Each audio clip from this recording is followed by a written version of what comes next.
皆さんこんにちは。 여러분 안녕하세요.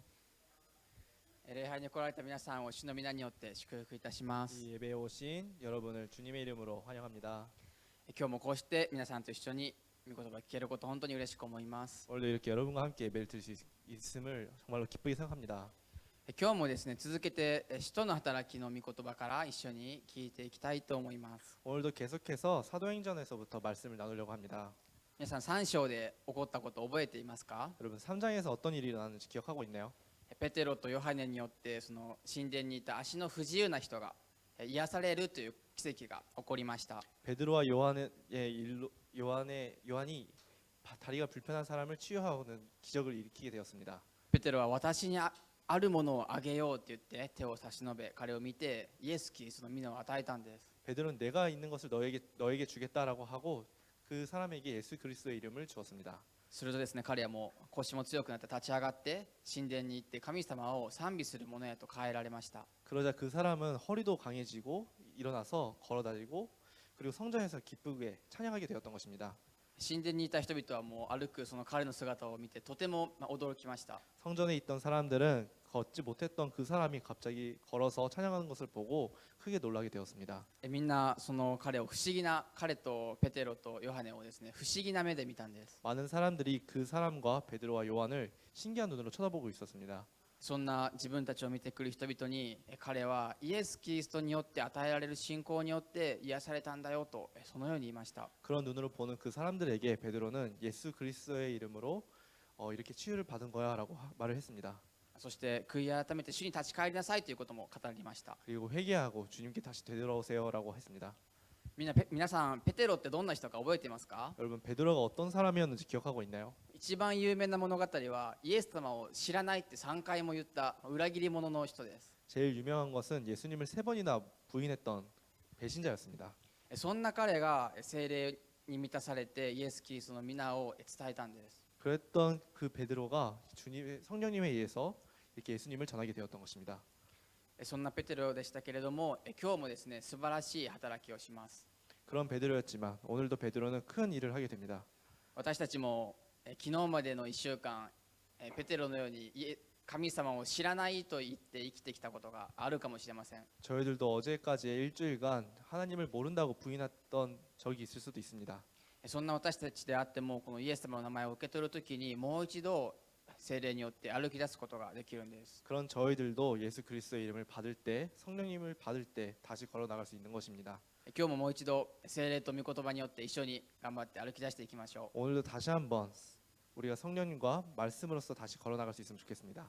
今日もイエス様によって与えられる信仰によって確信を持ってですね、御言葉を聞いていきたいと思います。 오늘도 예수님에 의해서 받을 수 있는 그 신앙으로서 확신을 가지고 함께 말씀을 나누고 싶습니다. 今日は先週聞いたペテロのメッセージの後の箇所からです。 오늘은 저번 주에 같이 나눴던 베드로의 그 설교 그 다음의 얘기입니다. まず4章だけを一緒にお読みしたいと思います。 먼저 4절 같이 읽겠습니다. 一緒に言いましょう。3、はい。しかし 그러자 話を 사도들의 聞いた人 말씀을 々 들은 のう 많은 ち大勢 사람들이 が 믿게 信じ、 됐고 男の 그리하여 数が 믿게 된 5000 남자의 人ほど 수가 に 5천 なっ 명쯤으로 た。 늘어났습니다. アメン。 아멘.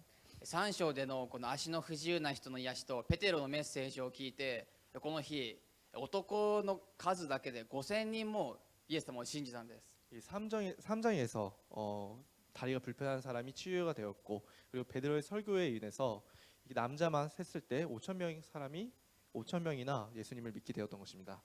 この足の不自由な人の癒しとペテロのメッセージがもう神殿中にですね駆け巡ったんです。 이 두 가지의 뉴스가 이 성전 안에 계속해서 점점 크게 빠르게 전파되고 있었습니다. そしてここにあるように男の数だけでも5000人ほどその人々が信じました。 그리고 말씀에도 있듯이 남자의 수만 5천 명 이상 믿게 되었던 것입니다. 女性や子供も入れるとですね、当時は子供とか家族もとっても多かったので2万人以上はいたんじゃないかなと思います。 그때 당시에는 여자나 아이들을 넣으면 그때는 아이들도 정말 많았기 때문에 한 2만 명 이상 예수님을 믿게 된 게 아닌가 싶습니다. この日ですね、これだけの人数が男だけでも5000人が救われたんです。 이날만 해도 이만큼의 사람들이 구원을 받게 되었던 것입니다. この信じた人々はですね、別にイエス様に会ったから見たから奇跡を見たから信じたわけではありません。 이 사람들이 예수님과 만나고 예수님을 보고 아니면 그런 기적들을 보았기 때문에 믿었던 것이 아닙니다. ペテロの話を聞いて信じたんです。 베드로의 얘기를 듣고 믿게 되었던 것입니다. 皆さんもですね、おそらく聖書の話や御言葉を聞いて信じたはずです。 여러분도 아마도 성경의 말씀을 듣고 그걸 통해서 믿었죠. パワーエイブの皆さんはですね、おそらく両親がクリスチャンの方が多いという印象を持っています。 파웨브 여러분은 부모님이 기독교이시고 교회에 나온다는 그런 그렇게 인지하고 있습니다. しかしですね、青年部とか他大人の礼拝に行くと友達から伝道されて学生の時にクリスチャンになったっていう人もよくいます。 하지만 청년부나 어른 장년부 예배를 드리다 보면 학생 때 친구가 전도했기 때문에 교회 나오기 시작했어요라는 사람도 많이 계십니다. 私のお母さんはですね、高校生の時に友達に伝道されてクリスチャンになったって私に語ってくださいました。 저희 엄마도 고등학교 때 친구가 전도해서 교회에 나가게 되었다고 말씀해 주셨습니다. そしてお母さんが社会人になってお父さんを伝道して結婚して、私が生まれたというわけです。 그리고 엄마가 사회에 나가고 그리고 아빠와 만나고 전도하고 결혼하고 제가 태어났다고 들었습니다. 皆さんにもそのような信仰の過程があると思います。 여러분도 그런 신앙의 과정이 있다고 생각이 들어요. この少し前ですね、イエス様によって始まった福音は、ここにあるようにペテロによってさらに広がって、時間も国も超えて今皆さんに届いているわけです。 예수님이 시작하신 이 복음의 전파는 베드로를 통해서 더욱더 넓이 펴졌고 그리고 시간과 나라를 넘었고 그리고 저희들에게도 오게 된 것입니다. 信仰はいつでも聞くことから始まります。 신앙은 언제나 듣는 것으로부터 시작이 됩니다. もちろん聞いても信じない人もいます。 물론 들어도 안 믿는 사람들도 많이 있습니다. そして時には聞いても、聞くだけじゃなく否定するような攻撃するような人もそのような人もいます。 그리고 어떨 때는 그 복음을 듣고 부정하거나 공격해오는 사람도 있습니다. この神殿でもですね、ペテロがその伝道している時にペテロを攻撃するような邪魔が入りました。 이 성전에도 이렇게 베드로가 말씀을 전할 때 계속해서 공격하려는 그런 방해가 들어오기 시작했습니다. 次にですね、1節から3節を一緒に読んでみたいと思います。 그러면 이어서 1절에서 3절까지 함께 읽었으면 좋겠습니다. 一緒に言いましょう。3、はい。 시작. ペテロとヨハネが民に話していると、祭司たち、宮の守衛長、サドカイ人たちが2人のところにやってきた。彼らは2人が民を教え、イエスを霊に挙げて死者の中からの復活を述べ伝えていることに苛立ち、2人に手をかけて捕らえた。そして翌日まで留置することにした。すでに夕方だったからである。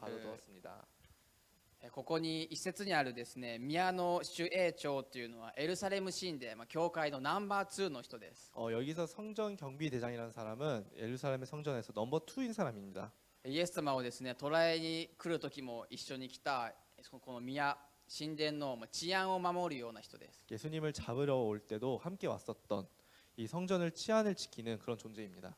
この人たちのところに今神殿ですごい人たち、大勢の人たちが何か集まっているっていう報告が入りました。 이 사람들이 있는데 성전에 많은 이 수비 대장이 있는데 성전에 많은 사람들이 모여 있다는 그런 보고가 들어오게 되었습니다.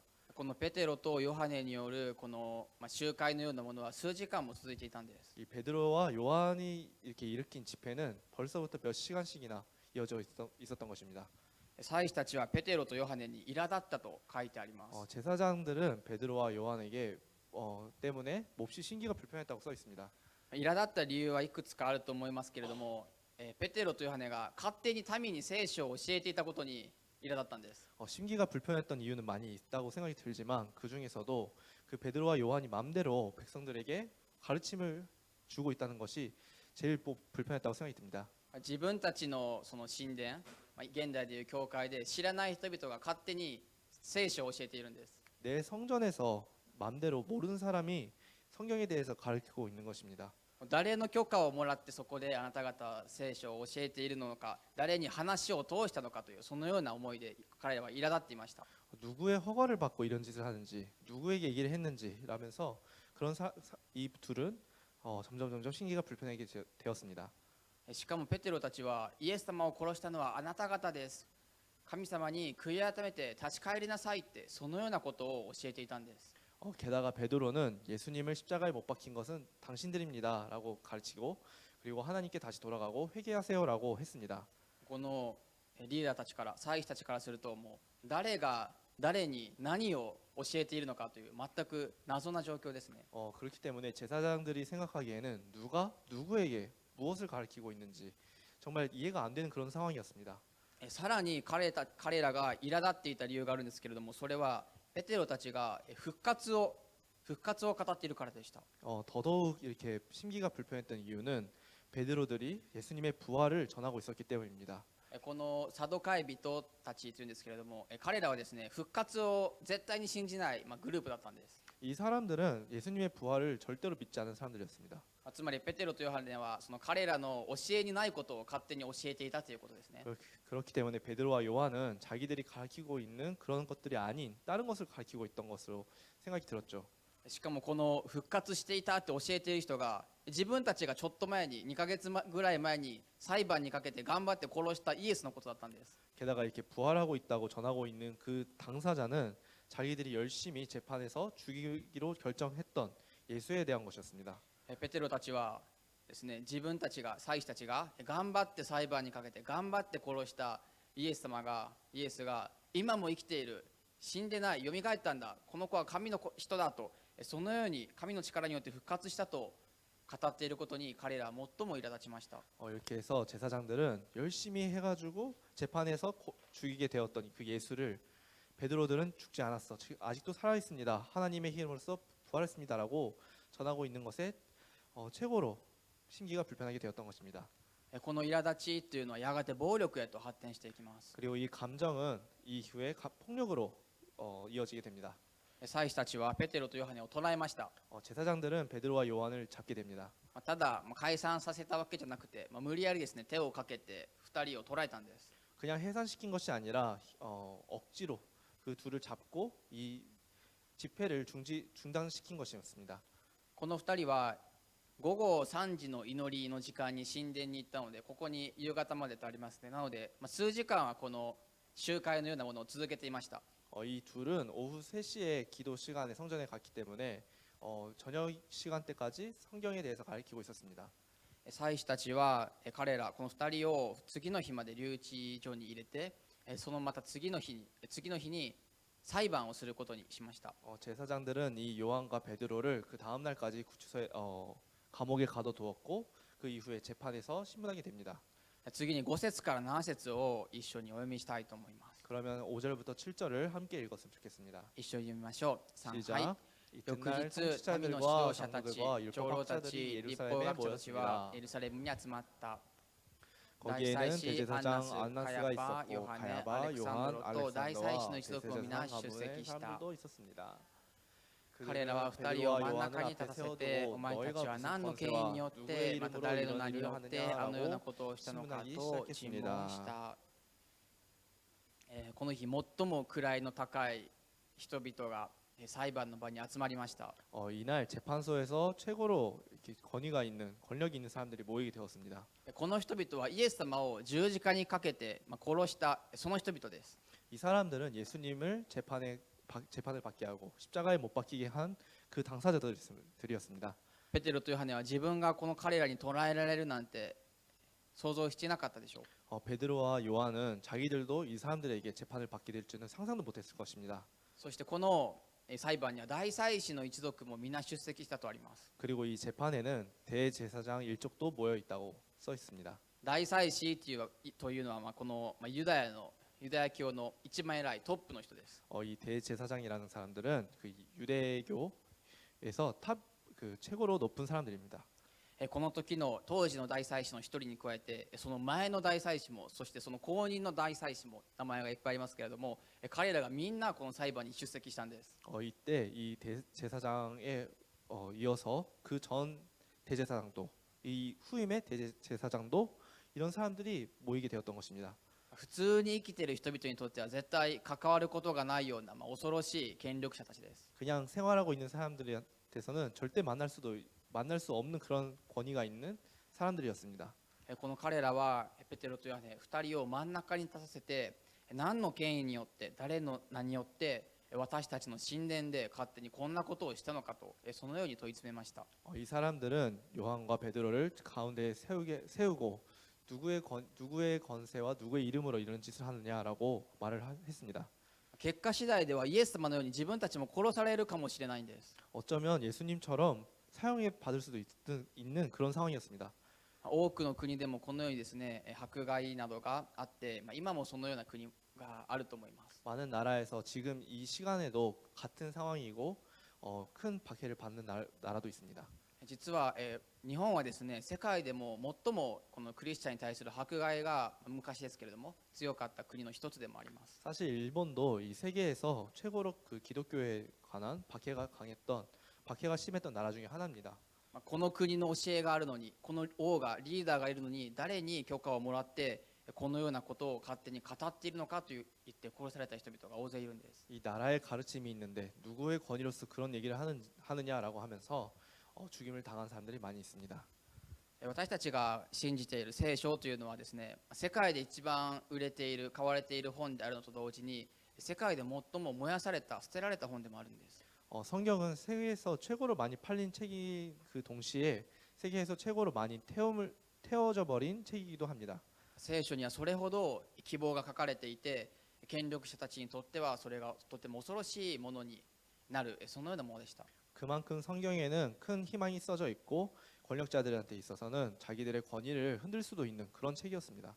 自分が国を治めていても、その民たちは王である自分ではなくて神様を見るので、王は苛立つわけです。 자기 왕들이 나라를 통치하고 있어도 왕이 아닌 하나님을 보는 이 백성들한테 화가 나는 것입니다. そして多くの権力者、指導者たちがこの彼らの信仰を捨てさせないといけないと思って、そのように攻撃しました。 그리고 많은 왕이나 권력들이 있는 사람들이 이렇게 신앙을 가지고 있는 사람들의 신앙을 버리게 하려고 노력을 했습니다.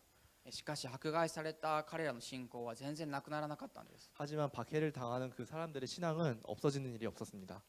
このユダヤの指導者たちもどうにかしてこのペテロとヨハネ、また大勢いる民の信仰を捨てさせようと、そのようにしました。 이 유대인의 지도자들도 어떻게든 이 베드로와 요한의 신앙 그리고 이 백성들의 신앙을 버리게 하려고 노력을 했습니다. このペテロとヨハネは想像してくださいね。そのようなすごい緊張感のある恐ろしい場に、裁判の場にこの人立っていたんです。 여러분 상상했으면 좋겠는데 이렇게 베드로와 요한은 이렇게 힘 있는 사람들의 가운데 서서 이렇게 무서운 상황에 놓였던 것입니다. そのような場所でもこの2人は聖霊によってイエス様を証しします。 그런 상황에서도 이 베드로와 요한은 성령님의 힘에 의해서 예수님을 간증하게 됩니다. そのことが8節から10節に書かれているんですけれども、ここ一緒に読みたいと思います。 그 당시의 상황이 8절에서 10절에 써 있는데 함께 읽었으면 좋겠습니다. じゃあ一緒に読みましょう。3、 시작. はい。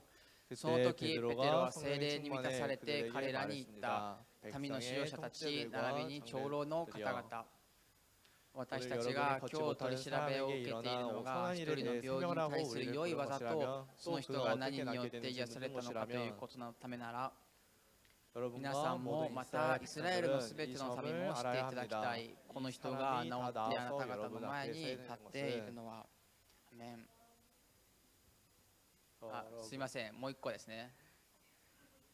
皆さんもまたイスラエルのすべての民も知っていただきたい。この人が治ってあなた方の前に立っているのはの次で、はい、あなた方が十字架につけ、神が死者の中からよみがえらせたナザレ人イエス・キリストの名によるのです。アメン。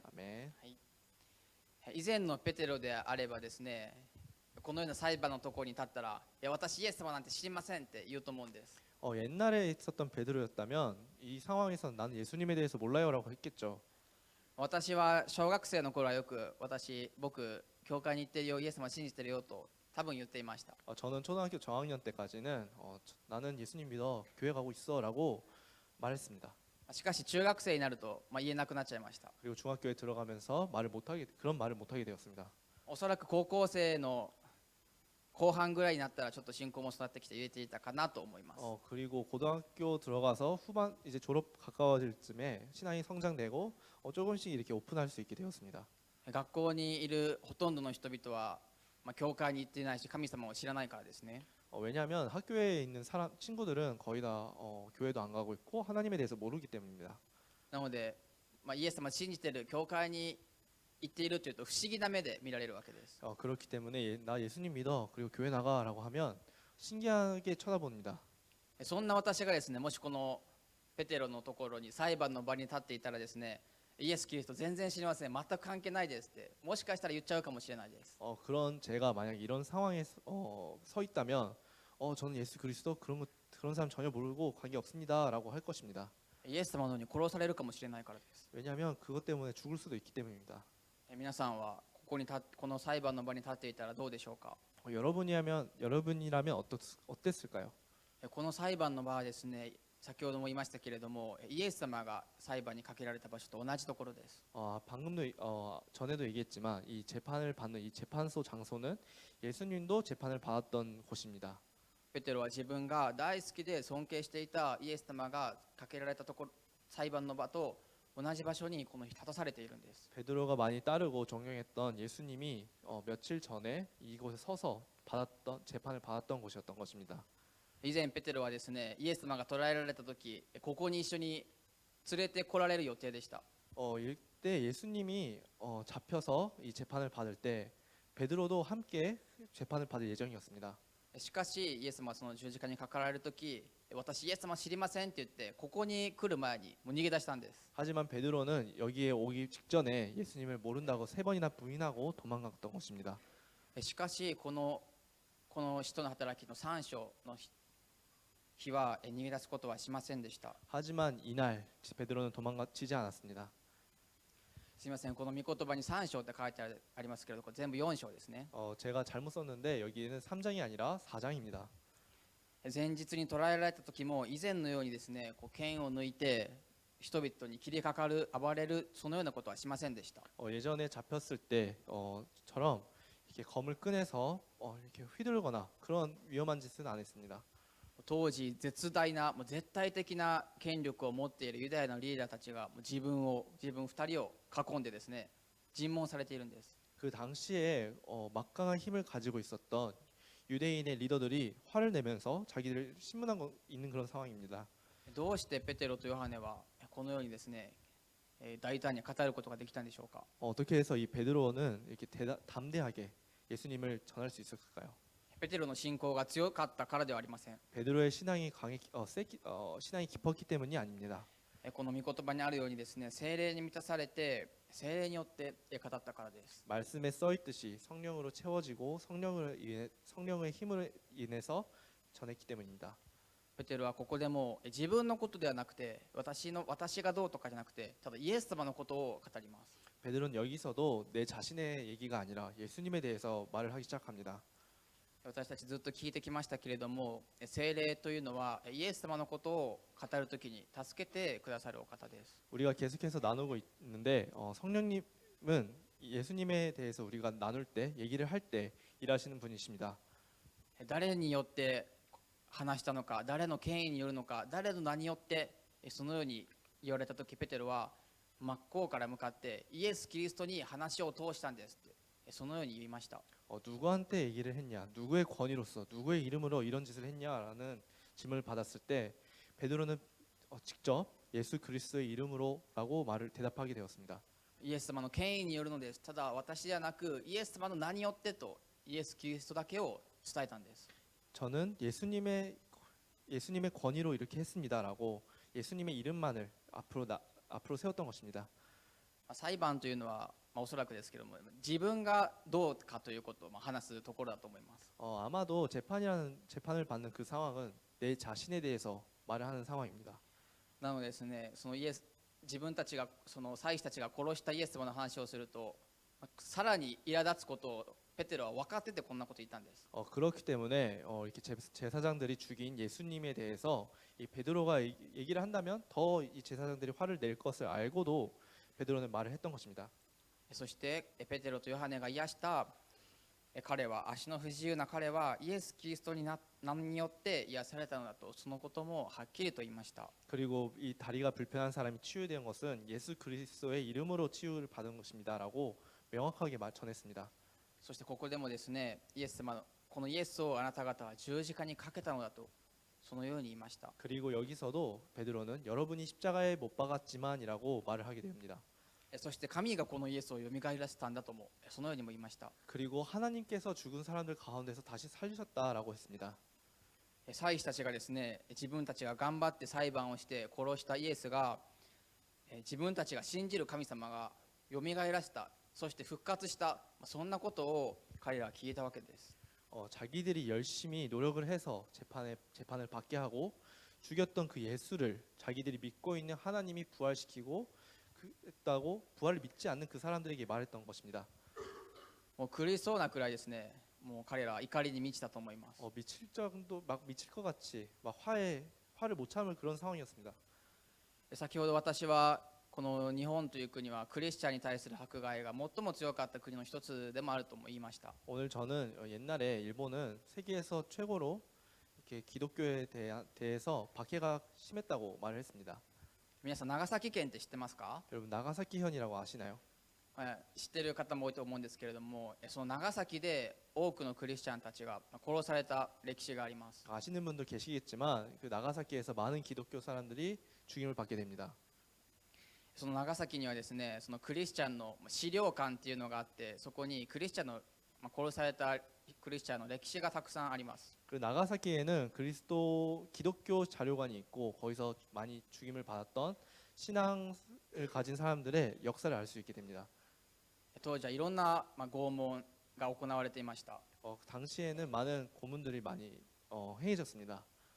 お母さんと幼い娘がですね、木にくくりつけられて火で焼かれる、そのようなこともですね、実際に行われていました。 엄마와 어린 딸이 나무에 이렇게 묶여서 죽임을 받게 되는 그런 상황도 있었습니다. 信仰を捨てなさいとそのように言われながら、焼かれて死んじゃうんです。 신앙을 버려라라는 말을 들으면서 불을 지펴서 불에 태우게 되는 것입니다. 煙と火でその幼い娘がお母さんに、お母さんもう何も見えなくなったとそのように言いました。 이렇게 연기와 불로 이 딸이 엄마 이제 아무것도 안 보여요라고 말을 했습니다. しかしお母さんはその娘に大丈夫だよ、いずれもうすぐ全てが見えるようになるからとその赤ちゃん娘に言ったそうです。 하지만 엄마는 그 딸에게 괜찮아 조금만 있으면 다 보이게 되니까라고 했습니다. この親子にはイエス様によって自分が救われるという信仰がありました。 이 모녀에게는 예수님의 이름으로써 구원을 받는 그 신앙이 있었습니다. こんな言葉をですね、人間が言えるでしょうか？ 이런 말은 사람이 말할 수 있을까요? 言えないと思います。 아마도 말을 못하죠. 聖霊によってしか語れない、生まれない言葉があるんです。 성령님의 인도하심이 없다면 이런 말을 하지 못하는 것입니다. ペテロはその聖霊にですね、満たされて続けていました。 베드로는 성령님의 체험을 받아서 이어서 이렇게 말했습니다. 11節と12節を一緒に読みましょう。 11절 12절을 함께 읽었으면 좋겠습니다. 3、はい。 이 あなた方 예수는 が 건축자들이 家を 버린 建てる者たち 돌이지만 に捨てられた 짐승의 石、こ 머릿돌이 れが要の石とな 되었습니다. ったというのはこの方のことです。こ 예수 の方以 외에 外に 다른 は 어느 誰によって 누구에게도 も救 구원을 いはあ 받을 り 수 ません。 없습니다. 天の下でこの皆の 하나님께서는 他 하늘 に 아래 私たちが 우리가 救われるべ 구원받을 き名 만한 は 다른 人 이름을 間に 우리에게 与 주신 えられ 일이 ていないから 없기 です。アメン。 네.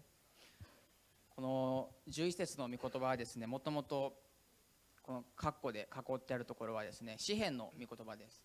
이렇게 건축자들이 버린 돌이지만 그렇게 되어 있는 부분은 원래 시편의 말씀입니다. そしてイエス様がですね、ルカの福音書で引用して語られた、ルカの福音書20章で引用して語られた言葉でもあります。 그리고 이 말씀은 예수님께서 누가복음 20장에서 인용한 말씀이기도 합니다.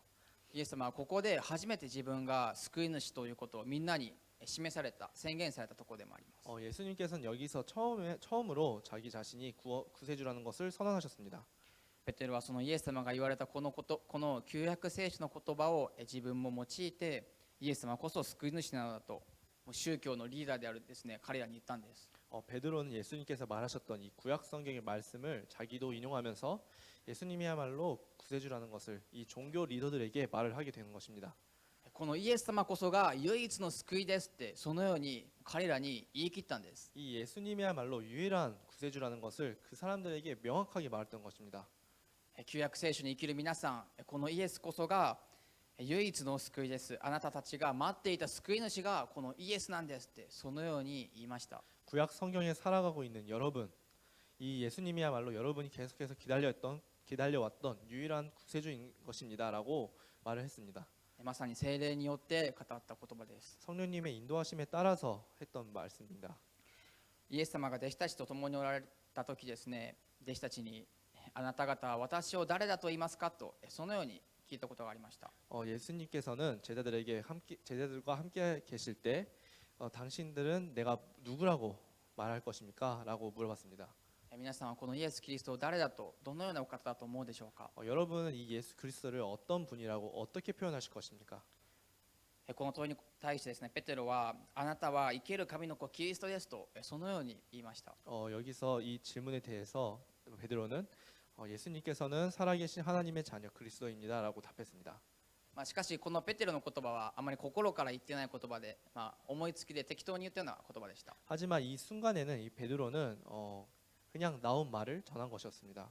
適当にこうやって打ったらホームランになっちゃったみたいな感じの言葉でした。 대충 이렇게 배트를 휘둘렀더니 이게 홈런볼이 되었던 그런 상황입니다. 実際にペテロはこの後すぐイエス様に下がれサタンって言われちゃうんです。 왜냐하면 실제로 이 베드로는 이 직후에 예수님께 사탄아 떠나가라라고 말했던 것입니다. 心では何も分かってないペテロだったんです。 마음속으로서는 아무것도 모르던 베드로였던 것입니다. しかしイエス様はこのペテロの言葉をとても喜ばれました。 하지만 예수님께서는 이 베드로의 말을 기쁘게 받으셨습니다. ペテロはですね、もともとシモンっていう、これが本名なんですけど、シモンっていう名前だったんです。 베드로는 원래 시몬이라는 이름을 가지고 있었습니다. そんな彼に岩という意味であるこのペテロっていう名前をイエス様は与えられたんです。 그런 시몬에게 바위라는 뜻이 있는 베드로라는 이름을 새로 예수님께서 주셨던 것입니다. その信仰の上に立ちなさい、揺らぐことがないこの岩の上に立ちなさいってイエス様はペテロにその名前を与えられました。 그 신앙 위에 서라 그리고 흔들릴 것이 없는 바위 위에 서라라고 예수님께서는 말씀하셨던 것입니다. この使徒の働きの裁判の場ではペテロは適当な言葉では言いませんでした。 이 사도행전에 써 있는 이 베드로의 말은 대충 얘기했던 것이 아닙니다. 挫折と失敗を得て場数を踏んで仲間たちも与えられて聖霊に満たされ彼はですね語り続けたんです。 좌절과 실패를 경험하고 그리고 많은 경험을 하고 그리고 동료들을 주어주시고 성령님이 채워주셔서 이 재판에서 베드로는 계속해서 예수님의 말씀을 전하게 됩니다. 恐ろしい人々に尋問されてもペテロはイエス様のことを聖霊によって語り続けました。 이 무서운 사람들이 권력자들이 신문하는 그런 상황에서도 베드로는 예수님에 대해서 전하게 됩니다. この世界には多くの宗教だったり教えがあると思います。 이 세계에는 많은 종교나 가르침이 있죠. もちろん良い教えもあると思うんです。 물론 듣기에는 좋은 그런 가르침도 많이 있습니다. よくですね、どの宗教であってもいずれそれを極めていくとたどり着くところは一緒だよとそのように言う人もいます。 어떤 사람들은 어떤 종교를 믿어도 그 길을 계속해서 열심히 걷는다면 도달하는 곳은 어떤 종교도 다 똑같아라고 하는 사람도 있습니다.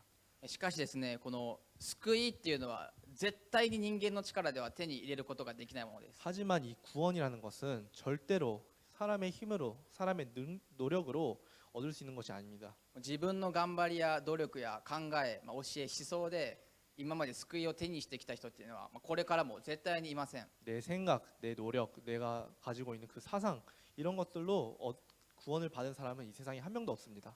私たちのこの罪っていうのはですね、自分たちによって解決できるようなそんなたやすいものではないんです。 우리가 가지고 있는 죄라는 것은 우리가 노력하는 것으로 해결되는 그런 쉬운 것들이 아닙니다. しかしですね、私たちがどう頑張ってもたどり着くことができないところから神の一人子が私たちのところに降りてきてくださったんです。 하지만 우리가 어떻게 노력을 하더라도 도달할 수 없는 그런 하늘에서부터 하나님께서 사람의 모습을 하시고 내려왔던 것입니다. 来てくださっただけではなくて私たちのために十字架にかかって死なれ、そして3日目によみがえってくださったんです。 그리고 우리를 위해서 이 땅에 오셨던 그 예수님께서 우리의 죄를 대신해서 십자가에 못 박히시고 돌아가시고 사흘 만에 부활하셨던 것입니다. このイエス・キリストが今日も皆さんと共におられます。 이 예수 그리스도가 오늘도 우리와 함께 계십니다. イエス様はですね、後ろのあそこに書いてありますけれども、私が道であり真理であり命であるとこれ今日今年の教会のテーマですけれども、そのように言われました。 올해 우리 온누리 교회의 표어이기도 한데요. 예수님께서는 내가 길이요 진리요 생명이다라고 말씀하셨습니다. 救いの道をですね、イエス様が開いてくださったんです。 구원의 길을 예수님께서 열어주신 것입니다. その救いの道にイエス様は今日も私と共に一緒に歩こうではないかと、そのように皆さんに語りかけておられます。 그 구원의 길을 오늘도 나와 함께 같이 걷지 않을래라고 예수님께서는 말씀하십니다. ペテロが言うように、私たちが救われるのはこのイエス・キリストの名しかないんです。 베드로가 말했듯이 우리가 구원을 받을 수 있는 그 이름은 이 예수 그리스도 이름밖에 없는 것입니다. ペテロはまさにイエス様が語られたように、同じように語りました。 베드로는 예수님께서 말씀하셨던 것과 똑같이 전하게 됩니다. このペテロが語らせた聖霊なる神というのはですね、私たちをイエス様のように作り変えてくださる、キリストに似せてくださるお方です。 베드로가 얘기했듯이 이 성령의 하나님은 예수 그리스도처럼 우리가 예수 그리스도에 담을 수 있도록 변화시켜 주시는 분이십니다. 私にはですね、うまく友達にクリスチャンって言えなかったこと、うまく友達に神様を伝えれなかったことあるんですけれども、皆さんもそのようなことないでしょうか。 저도 저에게는 친구에게 제가 자신이 교회 나간다고 잘 전하지 못했던 그런 상황들이 있는데 여러분도 같은 상황이 있지 않을까요? 罪と分かりながらそれをしてしまうことないでしょうか。 죄인 걸 알면서도 죄를 지어버리는 그런 순간이 있지 않을까요? 神様を知っていながら知らないって言ってしまうことないでしょうか。 하나님을 알면서도 잘 몰라요라고 하는 그런 순간들이 있지 않을까요?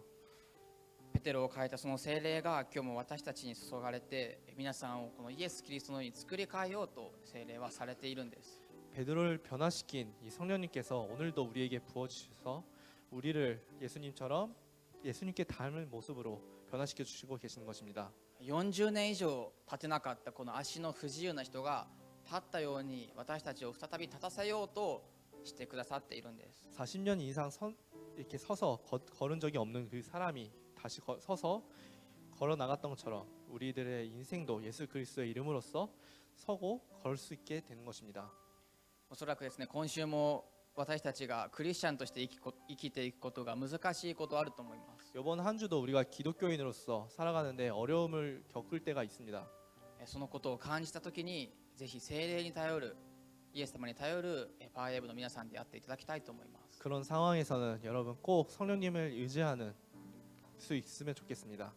ぜひですね、朝起きたら布団をこうやってやる前にですね、ぜひ聖霊によって私のこの一日を満たしてくださいって祈ってから与えられた一日始めていただきたいと思います。 여러분 한번 꼭 아침에 일어나면 무언가 시작하기 전에 하나님이 주신 이 날을 성령으로 채워주세요라고 기도했으면 좋겠습니다. そのように祈るとぜひ必ずですね、そのような日が与えられます。 그렇게 기도한다면 반드시 그런 날이 주어지시게 됩니다. もう一度私がこの12節読みますね。 제가 다시 한번 12절 말씀을 읽겠습니다. この方以外には誰によっても救いはありません。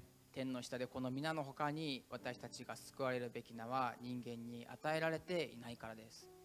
예수 외에 다른 어느 누구에게도 구원을 받을 수 없습니다. 하나님께서는 하늘 아래 우리가 구원받을 만한 다른 이름을 우리에게 주신 일이 없기 때문입니다. 아멘. 아멘. このイエス・キリストによる救いを受け取る皆さんであることをお祈りします。 이 예수 그리스도에 인한 구원을 받을 수 있는 여러분이 될 수 있도록 기도하겠습니다. この御言葉を信じて聖霊によってぜひ今週も一緒に歩みたいと思います。 이 말씀을 믿고 성령으로서 이번 한 주도 걸어 나갔으면 좋겠습니다. ではもう一度私たちの救い主であるイエス・キリストに賛美とお祈りを捧げましょう。 그러면 다시 한번 우리의 구세주 되시는 예수 그리스도에게 찬양과 기도를 드렸으면 좋겠습니다.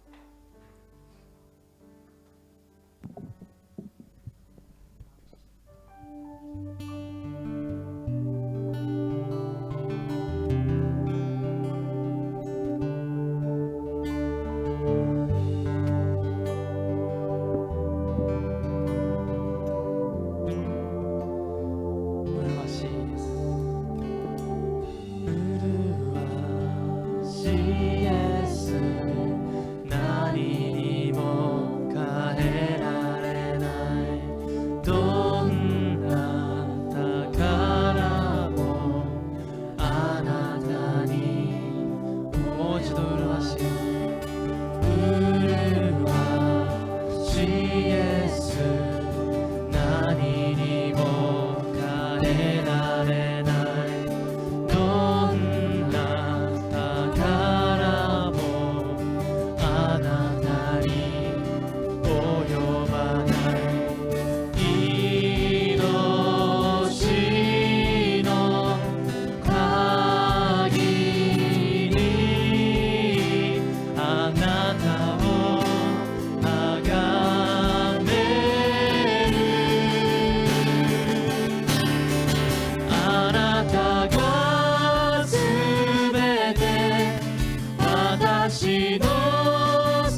したいと思います。 이 시간 함께 기도했으면 좋겠습니다.